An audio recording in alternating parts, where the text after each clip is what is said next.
नमस्कार। हमारी सभ्यता की जड़ों को गहराई से समझने वाले इस खास एक्सप्लेनर में बहुत बहुत स्वागत है। आज का विषय है विरासत।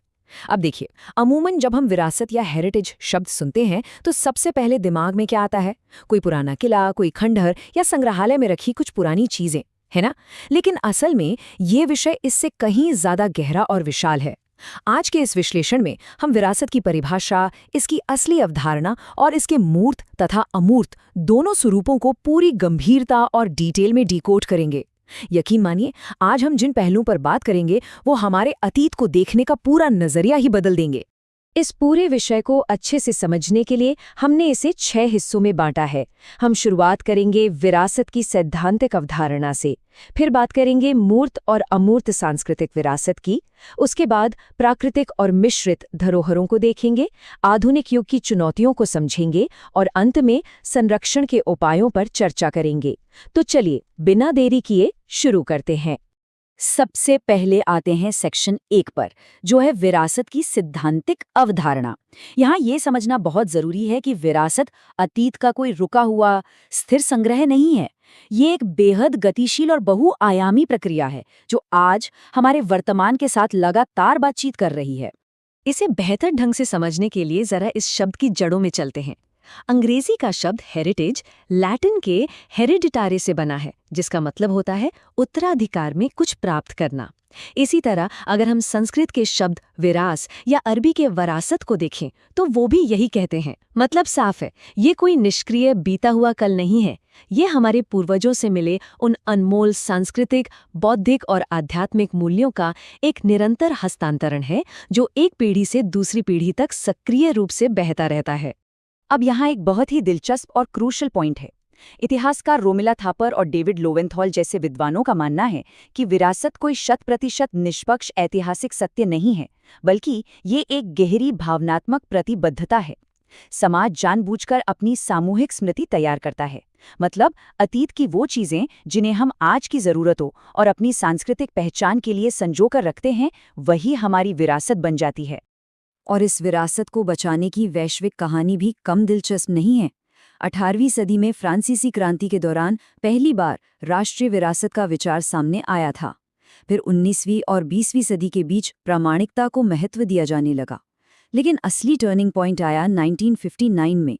मिस्र में आसवान बांध बन रहा था और प्राचीन अबू सिम्बर मंदिरों के डूबने का खतरा पैदा हो गया।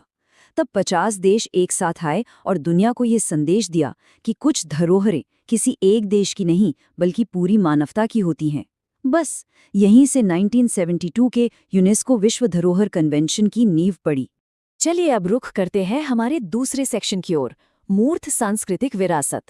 यानी वो भौतिक चीजें, वो इमारतें और कलाकृतियां जो सदियों से हमारी सभ्यता के मूक गवाह बनकर खड़ी हैं। आगे बढ़ने से पहले इन दो शब्दों के बीच का फर्क समझना बहुत जरूरी है, मूर्त और अमूर्त। मूर्त विरासत यानी टैंजिबल हेरिटेज वो है जिसका एक भौतिक अस्तित्व है, जिसे हम छू सकते हैं, जैसे कोई स्मारक। इनमें एक असाधारण सार्वभौमिक मूल्य होता है। और अमूर्त विरासत ये जीवित है, तरल है, ये हमारी चेतना में बसती है और पीढ़ियों तक बोलकर या सिखाकर पहुंचाई जाती है। जब ये दोनों मिलते हैं तभी कोई संस्कृति पूरी होती है। अब भारत की इस मूर्त विरासत को देखिए। इसका विस्तार सच में हैरान करने वाला है। प्राचीन वास्तुकला की बात करें तो ताजमहल और सांची का स्तूप सिर्फ इमारतें नहीं हैं, वो उस दौर की इंजीनियरिंग और सौंदर्य शास्त्र का सबूत हैं। धौलावीरा और नालंदा जैसे पुरातात्विक स्थल हमें उस समय की शानदार अर्बन प्लानिंग के बारे में बताते हैं। राजस्थान और ग्वालियर के किले तत्कालीन सामरिक सुरक्षा का भौतिक प्रमाण हैं। खजुराहो और चोल मंदिर जैसे स्थल तो जैसे ब्रह्मांड विज्ञान और दर्शन को ही पत्थरों पर उकेर देते हैं। और अजंता एलोरा की गुफाएं वो मानव श्रम और कला की चरम सीमा दिखाती हैं। हर एक पत्थर के पीछे गहरा विज्ञान और दर्शन छिपा है। अब जरा इस नंबर पे ध्यान दीजिए, 3686। ये कोई साधारण आंकड़ा नहीं है। भारत में भारतीय पुरातत्व सर्वेक्षण यानी ASI द्वारा प्रबंधित और संरक्षित स्मारकों की ये कुल संख्या है। ASI, जिसकी स्थापना 1861 में हुई थी, 1918 के कड़े अमासार अधिनियम के तहत इन अमूल्य स्मारकों को वैज्ञानिक रूप से सहेजने का काम कर रहा है। और एक नंबर ये भी है, 44। ये भारत की वर्तमान यूनेस्को विश्व धरोहर स्थलों की संख्या है। ये वैश्विक मंच पर हमारी बढ़ती हुई पहचान है। और दिलचस्प बात यह है कि मराठा सैन्य परिदृश्य को भी हाल ही में इस लिस्ट के लिए प्रस्तावित किया गया है। यहाँ से हम प्रवेश करते हैं हमारे तीसरे सेक्शन में, अमूर्त सांस्कृतिक विरासत। इसे हम किसी भी समाज की जीवित आत्मा कह सकते हैं। ये वो नाजुक और सजीव संपत्ति है जिस पर आज की इस भाग-दौड़ भरी आधुनिक दुनिया में सबसे ज्यादा विलुप्त होने का खतरा मंडरा रहा है। इसी जीवित ज्ञान को बचाने के लिए 2003 में यूनेस्को ने एक खास फ्रेमवर्क तैयार किया। उन्होंने इसे 5 मुख्य दायरों में बांटा। पहला है हमारी भाषाएं और मौखिक परंपराएं, दूसरा संगीत, नृत्य और रंगमंच जैसी प्रदर्शन कलाएं, तीसरा हमारे त्योहार, सामाजिक प्रथाएं और रीति रिवाज, चौथा प्रकृति और ब्रह्मांड से जुड़ा हमारा पारंपरिक ज्ञान, और पांचवा है हमारा पारंपरिक शिल्प कौशल। ये असल में हमारे समाज की वो मानसिक चेतना है जो किताबों में नहीं बल्कि लोगों के अभ्यास में जिंदा रहती है। अब इस लिस्ट को देखकर आपको अंदाजा होगा कि भारत की अमूर्त विरासत में कितनी अद्भुत विविधता है। केरल का प्राचीन संस्कृत रंगमंच कुटियाट्टम, सदियों से चली आ रही वैदिक मंत्रोच्चार की गुरु शिष्य परंपरा, हिमालय का रम्माण उत्सव, युद्ध कला वाला छौ और राजस्थान का कालबेलिया नृत्य। और इतना ही नहीं, पंजाब के ठठेरों का पीतल तांबे का शिल्प, दुनिया का सबसे बड़ा शांतिपूर्ण जमावड़ा कुंभ मेला और हाल ही में 2025 के लिए मान्यता प्राप्त हमारा प्रकाश पर्व दीपावली। ये सब भारत की सांस्कृतिक आत्मा के जीते जागते सबूत हैं। और यहाँ एक बहुत ही गहरा दार्शनिक कनेक्शन है जिसे समझना बेहद जरूरी है। मूर्त और अमूर्त विरासत कभी अलग नहीं होते। उदाहरण के लिए खजुराहों के मंदिर मूर्त हैं, लेकिन वो खड़े कैसे हुए? वो पूरी तरह से उस ज्यामितीय और वास्तुकला के ज्ञान पर टिके हैं जो पीढ़ियों तक केवल बोलकर यानी अमूर्त रूप में सिखाया गया। सीधा सा मतलब है कि अमूर्त ज्ञान के बिना हमारी भौतिक विरासत सिर्फ एक बेजान ढांचा रह जाती है। चलिए अब बढ़ते हैं चौथे सेक्शन की तरफ, प्राकृतिक और मिश्रित विरासत। ये हमारी धरती के वो शानदार पारिस्थितिक तंत्र हैं जो जीवन का संतुलन बनाए रखते हैं और पृथ्वी के क्रमिक विकास की कहानी सुनाते हैं। भारत की प्राकृतिक विरासत सच में दुनिया में बेजोड़ है। पश्चिमी घाट को ही ले लीजिए जो एक सघन बायोडाइवर्सिटी हॉटस्पॉट है। काजीरंगा जो एक सींग वाले गैंडे का इकलौता बड़ा घर है। सुंदरबन के रहस्यमय मैंग्रोव वन जहां रॉयल बंगाल टाइगर राज करते हैं। केवलादेव जहां हर सर्दियों में दुनिया भर से पक्षी आते हैं। इसके अलावा महान हिमालय राष्ट्रीय उद्यान, मानस और नंदा देवी जैसे अद्भुत स्थल हमारी इस धरती के जैविक विकास का जीता जागता रिकॉर्ड हैं। और मिश्रित विरासत या मिक्स्ड हेरिटेज क्या होती है, ये सिक्किम के कंचनजंगा नेशनल पार्क से बेहतर कोई नहीं समझा सकता। एक तरफ यहाँ बर्फ से ढके विशाल ग्लेशियर्स और अद्भुत प्राकृतिक सौंदर्य है, तो दूसरी तरफ बौद्ध और लेप्चा समुदायों के लिए इसकी बेहद गहरी आध्यात्मिक अहमियत है। ये इंसान की संस्कृति और प्रकृति के बीच बनी सबसे खूबसूरत और अंतिम सामंजस्य का परफेक्ट उदाहरण है। हमारे 5वें सेक्शन में हम इस बात का विश्लेषण करेंगे कि आज के इस आधुनिक युग में आखिर इस विरासत की अहमियत क्या है और विकास की दौड़ में इसे किन बड़े खतरों का सामना करना पड़ रहा है। देखिए, विरासत केवल इतिहास की किताबों का हिस्सा नहीं है, ये आज के विकास का एक बहुत बड़ा इंजन है। हमारे त्योहार समाज के अलग अलग वर्गों को जोड़कर रखते हैं। हेरिटेज टूरिज्म और पारंपरिक शिल्प लाखों लोगों को रोजगार दे रहे हैं। आयुर्वेद और योग जैसे प्राचीन ज्ञान आज के आधुनिक विज्ञान और स्वास्थ्य क्षेत्र को नई दिशा दिखा रहे हैं। पवित्र उपवनों की हमारी पुरानी मान्यताएं सीधे तौर पर पर्यावरण को बचा रही हैं, और अंतर्राष्ट्रीय स्तर पर वसुधैव कुटुंबकम का संदेश और योग भारत की सॉफ्ट पावर और कूटनीति के सबसे मजबूत हथियार बन चुके हैं।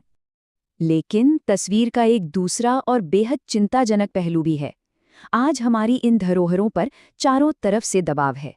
तेजी से बढ़ता शहरीकरण और बेलगाम इंफ्रास्ट्रक्चर ऐतिहासिक स्थलों को निगल रहा है। क्लाइमेट चेंज और एसिड रेन से सदियों पुरानी इमारतें गल रही हैं। टूरिज्म के नाम पर होने वाली भीड़-भाड़ से प्रदूषण और तोड़फोड़ बढ़ी है। पुरानी मूर्तियों और पांडुलिपियों की तस्करी एक बहुत बड़ा संकट है। वहीं वैश्वीकरण के असर में हमारी स्थानीय बोलियां और अमूर्त परंपराएं तेजी से दम तोड़ रही हैं, और इन सब से निपटने के लिए हमारे पास फंड और प्रशिक्षित विशेषज्ञों की भारी कमी है, जो स्थिति को और खतरनाक बना देता है। और इसी के साथ हम अपने छठे और अंतिम सेक्शन पर आते हैं, संरक्षण, जो हमारी एक सामूहिक जिम्मेदारी है। आइए देखते हैं कि हमारी इस साझा विरासत को बचाने के लिए संस्थागत और तकनीकी स्तर पर क्या कुछ किया जा रहा है। हमारे पास इसे बचाने के लिए कई परतें हैं। सबसे पहले कानूनी तौर पर संविधान का अनुच्छेद 49 और हमारा मौलिक कर्तव्य 51 AF हमें अपनी विरासत की रक्षा के लिए प्रेरित करते हैं। डाटा के स्तर पर राष्ट्रीय स्मारक एवं पुरातन मिशन ने अब तक 11,400 से ज़्यादा स्थलों और 12 लाख से अधिक पुरावशेषों का डिजिटलीकरण कर लिया है। टेक्नोलॉजी भी पीछे नहीं है। स्मारकों की सटीक जानकारी के लिए 3D लेजर स्कैनिंग और लाइडार जैसी अत्याधुनिक तकनीकों का इस्तेमाल हो रहा है। विरासत अपनाओ जैसी योजनाओं के जरिए कॉर्पोरेट सेक्टर को जोड़ा जा रहा है और सबसे जरूरी स्कूली पाठ्यक्रमों में विरासत की शिक्षा को शामिल किया जा रहा है ताकि आने वाली पीढ़ी इसकी अहमियत समझे। तो अंत में एक बहुत ही गहरा सवाल जो हम सबको खुद से पूछना चाहिए, क्या हम वाकई अपनी इस अमूल्य विरासत को इसके असली प्रामाणिक रूप में अपनी आने वाली पीढ़ी तक पहुंचा पाएंगे? विरासत को बचाना सिर्फ सरकारों या किसी संस्था का काम नहीं है। ये हमारी सभ्यता को जिंदा रखने के लिए हम सबकी एक साझी और बेहद जरूरी जिम्मेदारी है, क्योंकि अगर हमने इसे आज नहीं सहेजा तो कल हमारे पास अपने इतिहास के नाम पर दिखाने के लिए सिर्फ एक खालीपन बचेगा। इस विस्तृत विश्लेषण में हमारे साथ जुड़ने के लिए बहुत बहुत धन्यवाद। अपनी धरोहरों को पहचानें और सीखते रहें। नमस्कार। भारत की अमूर्त सांस्कृतिक विरासत यानी इनटैंजिबल कल्चरल हेरिटेज के इस बेहद डिटेल और रिसर्च बेस्ड एक्सप्लेनर में स्वागत है। आज का ये विश्लेषण सिर्फ एक साधारण ओवरव्यू नहीं है, बल्कि एक मास्टर क्लास है जिसमें हम सांस्कृतिक और अकादमिक दृष्टिकोण से कई महत्वपूर्ण तथ्यों की गहराई में जाएंगे। तो बिना देर किए आइए इस ज्ञानवर्धक सफर की शुरुआत करते हैं। सबसे पहले ये कॉन्सेप्ट क्लियर करते कि आखिर ये अमूर्त सांस्कृतिक विरासत होती क्या है। देखिए, विरासत का मतलब सिर्फ पुराने किले या खंडहर नहीं होते। ये एक जीती जागती बहती हुई परंपरा है। 2003 में यूनेस्को ने इस अमूर्त विरासत को बचाने के लिए एक ऐतिहासिक कन्वेंशन बनाया था, जिसमें इसे मौखिक परंपराओं और प्रदर्शन कलाओं जैसे 5 प्रमुख डोमेन में बांटा। और अगर भारत के संदर्भ में बात करें तो हमारे संविधान का अनुच्छेद 29 भी सांस्कृतिक अधिकारों की पूरी रक्षा करता है। सबसे दिलचस्प बात यह है कि यह विरासत कोई रुकी हुई चीज नहीं है, बल्कि समय, समाज और पर्यावरण के साथ लगातार खुद को नया रूप देती रहती है। आज के इस एक्सप्लेनर में हम किन विषयों को कवर करेंगे?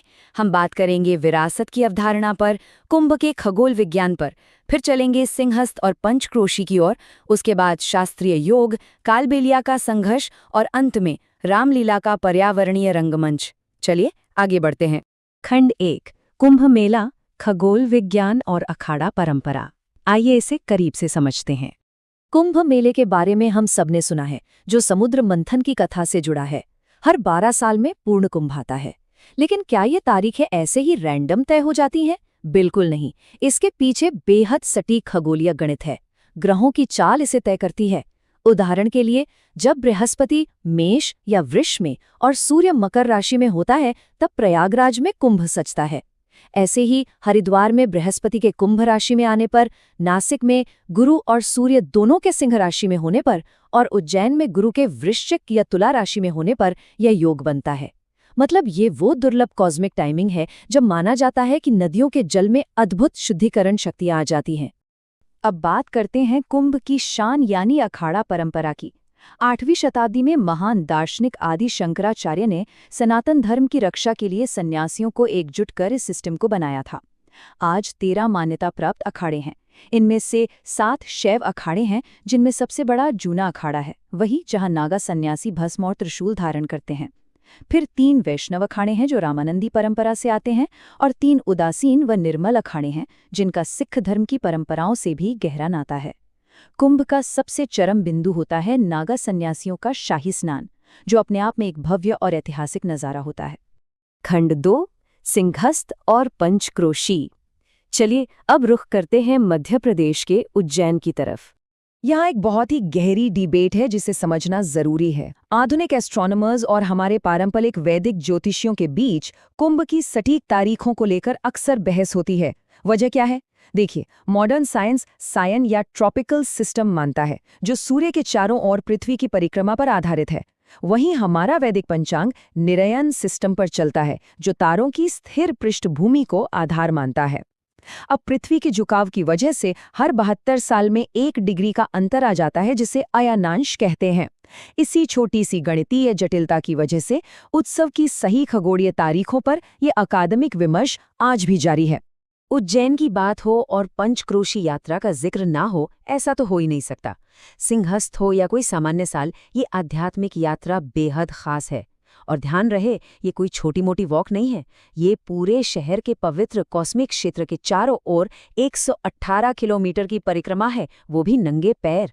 नागचंद्रेश्वर मंदिर से शुरू होकर ये यात्रा 7 अहम भौगोलिक पड़ावों से गुजरते हुए शिप्रा नदी घाट पर पूरी होती है। इस बीच ये मार्ग 84 महादेव मंदिरों को भी जोड़ती है। अगर समाजशास्त्रीय नजरिए से देखें तो भागदौड़ भरी जिंदगी से पूरी तरह कटकर खुद को शारीरिक और मानसिक रूप से डिटॉक्स करने का ये एक शानदार और प्राचीन तरीका है। खंड 3 शास्त्रीय योग और हठ योग के ग्रंथ। अब हम दार्शनिक विचारों की ओर बढ़ते हैं। हम अक्सर योग को सिर्फ फिजिकल एक्सरसाइज मान लेते हैं, लेकिन असल में ये शरीर और आत्मा को जोड़ने का एक पूरा विज्ञान है। 17वीं सदी में महर्षि घेरंड ने घेरण संहिता रची थी। इसमें हठ योग का एक बहुत ही सिस्टमैटिक फ्रेमवर्क है, जिसे सप्तांग योग यानी 7 चरणों वाला मार्ग कहते हैं। ये ग्रंथ साफ कहता है कि अगर परम चेतना तक पहुंचना है तो पहले शरीर का आंतरिक विशरण यानी डिटॉक्सिफिकेशन जरूरी है।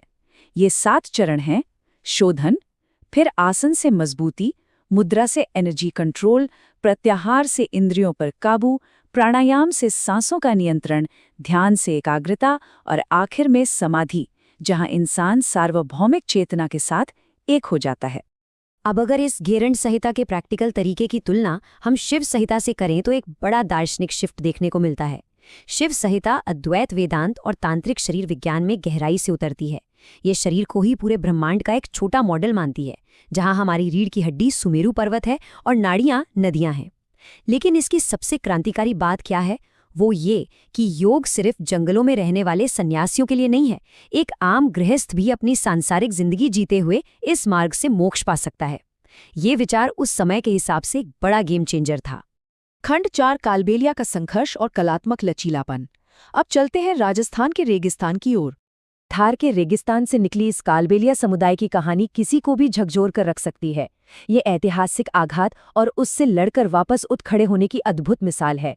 12वीं सदी में इनका स्वर्ण युग था, लेकिन विदेशी हमलों ने इन्हें बंजारा बना दिया। सबसे बुरा दौर आया ब्रिटिश राज में, जब 1871 के आपराधिक जनजाति अधिनियम ने इस पूरे समुदाय को ही आदतन अपराधी घोषित कर दिया। 1952 में इन्हें इस कलंक से मुक्ति तो मिली, लेकिन 1972 के वन्यजीव संरक्षण अधिनियम ने रातों रात इनके सांप पकड़ने के पुश्तैनी पेशे पर बैन लगा दिया।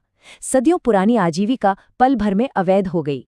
लेकिन इस समुदाय ने हार नहीं मानी। अपनी पूरे व्यावसायिक यादों को, सांपों को वश में करने की उस कला को उन्होंने अपने नृत्य और संगीत में ढाल दिया। यही इनका सबसे बड़ा आर्टिस्टिक रेजिस्टेंस था। महिलाएं जब काले रंग की दर्पण जड़ित स्कर्ट पहनकर नागिन जैसी कलाबाजियां दिखाती हैं, तो वो बस डांस नहीं होता, वो उनका इनकोडेड इतिहास होता है। पीछे बैठे पुरुष पुंगी या बीन बजाते हैं, जिसमें सर्क्युलर ब्रीदिंग जैसी बेहद मुश्किल तकनीक का इस्तेमाल होता है। और सबसे हैरत की बात यह है कि इस पूरी कला का कोई लिखित ग्रंथ नहीं है। सारे गीत, सारी कविताएं प्रदर्शन के वक्त ही उसी पल रची जाती हैं। खंड 5 रामलीला का रंगमंच, हमारा आखिरी विषय, जिसे पर्यावरणीय रंगमंच कहा जाता है। वाराणसी के पास रामनगर की 31 दिन चलने वाली रामलीला पूरी दुनिया में मशहूर है। लेकिन इसका सबसे मूल तत्व क्या है? वो है स्वरूप की अवधारणा। यहाँ राम, सीता या लक्ष्मण का किरदार प्रोफेशनल एक्टर नहीं निभाते, बल्कि 14 साल से कम उम्र के ब्राह्मण लड़के निभाते हैं। इन लड़कों को एक बेहद कड़े उपवास और अनुष्ठानिक शुद्धि से गुजरना पड़ता है। जब वो भारी मुकुट पहन लेते हैं और उन पर चंदन का लेप लग जाता है, तो उन्हें सिर्फ एक्टर नहीं माना जाता। उस समय के लिए वो साक्षात भगवान के जीवित अवतार बन जाते हैं, और यहाँ तक कि स्थानीय शासक भी उनकी पूजा करते हैं। इसी रामलीला पर मशहूर अमेरिकी प्रदर्शन सिद्धांतकार रिचर्ड शेचनर ने काफी रिसर्च की है। उन्होंने देखा कि इस रामलीला में पूरा का पूरा रामनगर शहर ही एक पर्यावरणीय रंगमंच बन जाता है। आम पश्चिमी नाटकों की तरह यहाँ दर्शकों और मंच के बीच कोई चौथी दीवार या फोर्थ वॉल नहीं होती। जो लोग इसे देखने आते हैं वो सिर्फ मूक दर्शक नहीं होते। जब बारात निकलती है तो वो सचमुच बारात का हिस्सा बन जाते हैं। जब वनवास होता है तो वो शोक मनाते हैं। यहाँ नाटक यानी लीला और मेला दोनों पूरी तरह से एक दूसरे में विलीन हो जाते हैं। तो इस पूरे विस्तृत विश्लेषण के बाद एक बहुत ही महत्वपूर्ण सवाल सामने आता है। ये जितनी भी अमूर्त विरासतें हमने देखी, ये कोई रुकी हुई इमारतें नहीं हैं। ये समाज के साथ सांस लेती जीवित परंपराएं हैं।